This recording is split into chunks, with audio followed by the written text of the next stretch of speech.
জীবনে কি কখনো এমন মুহূর্ত এসেছে যখন একজন অহংকারী প্রতিদ্বন্দ্বী বা আপনার ওপর চাপ সৃষ্টি করা বশ হঠাৎ চুপ হয়ে যায় এবং তার তেজ হারিয়ে ফেলে? পরিবেশ বদলে যায় এবং আপনার মনে হয় এবার জয় সম্ভব। আসলে তলোয়ার চালানোর আগেই মানসিক যুদ্ধে প্রতিটি লড়াইয়ের মীমাংসা হয়ে যায়। গেমিংয়ের ভাষায় বলতে গেলে যখন মেন্টাল ব্রেকডাউন ঘটে তখন খেলা আগেই ঘুরে গেছে।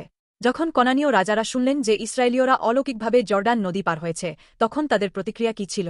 তাদের হৃদয় গলে গেল এবং তাদের মধ্যে আর কোনো সাহস রিল না। জিহোশুল পার্টস ১।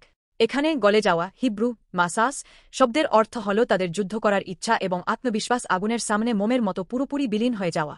ইসরায়েল তখনও একটি তলোয়ারও চালায়নি, কিন্তু শত্রুরা আগেই ভয়ে পঙ্গু হয়ে গিয়েছিল। এটাই ঈশ্বরের পদ্ধতি।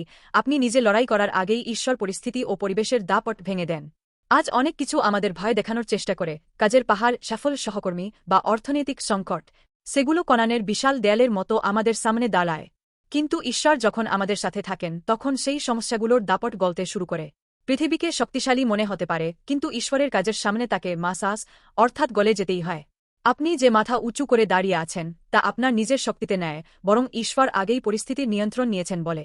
এই ঘটনাটি যীশু খ্রিস্টের বীজের একটি পূর্বাভাস।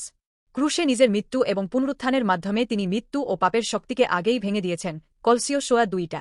শয়তান ইতিমধ্যেই তার দাপট হারিয়ে কাঁপছে।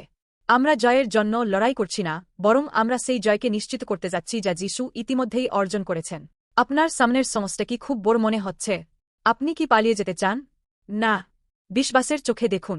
ঈশ্বর ইতিমধ্যেই শত্রুদের হৃদয় গলিয়ে দিয়েছেন। আপনি যখন প্রার্থনার সাথে এগিয়ে যাবেন তখন সেই বাধা শক্তিহীন হয়ে ভেঙে পড়বে। ইতিমধ্যেই জিতে যাওয়া এই লড়াইয়ে সগৌরবে এগিয়ে যাওয়ার জন্য আপনাকে আশীর্বাদ করি।